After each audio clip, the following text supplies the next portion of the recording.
From teaching kiddos the ancient art of song and dance at a rural Korean elementary school, to hosting intense yet enlightening lessons at a private Korean high school, to then modeling and flexing my booty cheeks while perfecting my fierce tiger-like gaze, to then invoking my wild side for commercials as an Everest ice climb rescuer, a race car enthusiast, a chef, a wannabe golfer, a dad, a dog dad, a CEO, a guy that needs a shave, a bum, a music producer, a party animal, a salesman, a biker, a weirdo in an elevator with orange socks, an undercover CIA agent for a Korean movie, and an IT nerd for a Korean drama, to then belching into microphones bestowing my voice for anime characters and video games, all the while raising a corgi, sharing rice wine on the street with random elderly Korean men, traveling around the world during the winter, tornadoing sojus, making videos, falling in love. Whoa! What in the world have I been doing with my life for the last 11 years in South Korea?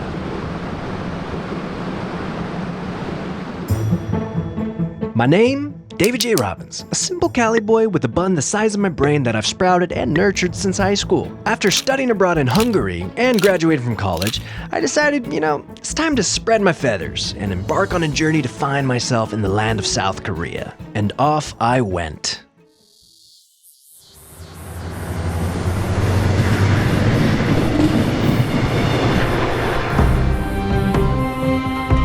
I began the first year of my journey living in the humble city of Yesan, South Korea, teaching English at an elementary school in the countryside.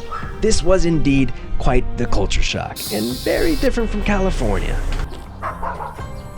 Locals there were rarely exposed to other foreigners, let alone Cali boys, so I was a sore for sight eyes. I began immersing myself in the culture and the language, making lasting friendships, discovered soju, and started connecting and embracing the half-Korean side of me for the first time in my life. I taught, I danced, I sang, I imparted my knowledge of the ABCs to the youth of Korea, and that year was a new and exhilarating chapter of my life. The next 4 years of my journey began in the city of Cheonan, South Korea, a bustling city compared to my first year in Yesan. And fun fact, I still reside here to this day. I worked as a debate and conversation teacher at an all-boys private high school. It was a strict learning environment, as you can see. We dove into some pretty serious topics. Where's the peck of pickled peppers Peter Piper picked? Oh, that's the pronunciation. You can do it. The kids were awesome, full of energy, and classes were such a wild time. I honestly do miss it. During these 4 years, I definitely took advantage of the long and paid vacations, so I traveled the world each winter and summer. Hashtag wanderlust, am I right? For some reason, these 4 years flew by without me even noticing. Hello, gentlemen! So, after 4 years teaching here, it was time to say goodbye and move on to something new. So, before sprouting too many grays, Oh no. I was gonna backpack around the world to find myself. Yet again. I was packed up and ready to go, but right before leaving, COVID hit. So yeah, you could say I had a bit of a midlife crisis, was now jobless and stuck in Korea in the middle of a global pandemic. But as fate would have it, my girlfriend and I received an email to model for a startup surf brand out on Jeju Island for 3 days. So why not? Off we went with nothing to lose. And it turned out to be amazing and pretty hilarious. I never imagined modeling, not to mention doing so in Korea, so this was a priceless opportunity, especially as a couple. You just gotta go with the flow, The flow, I got the rhyme. One. That was the most beautiful thing I've ever heard. Oh yeah, we got into full model mode, baby. I was finally able to utilize my blue steel, and we got fierce for the camera. We took enough romantic, cutesy, and coupley photos to last us a lifetime. So there's no breaking up after this.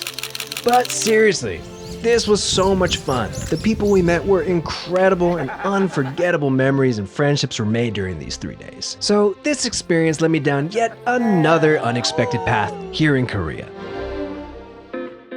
I was encouraged to continue down the road of freelance modeling, which then turned into acting, then voice acting. Experience the no-lag response with OLED. And I can't lie, it was totally titillating.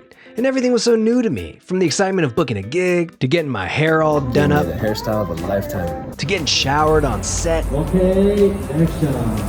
then pampered afterwards, to all the other fascinating behind-the-scenes magic. It was awesome. Also, I have gained a deep appreciation for the process of creating such projects. But for the last 4 years, this is what I've been doing full-time here in South Korea. And like before, time just slipped by without me even noticing again. Sneaky, sneaky. Step into the space. Staria. This leads me now to this very moment while I make this video. Will I continue to remain in Korea? I never know. But, Korea keeps pulling me back in with new, interesting opportunities, scrum-diddly-umptious food and drinks, and just an enjoyable lifestyle. I would have never imagined my life taking this unconventional path across the world. But then again, I'm an unconventional dude. Who knows what the future has in store, but for now I'm gonna keep on keeping on in the land of Korea, and I am stoked for whatever new adventure comes my way.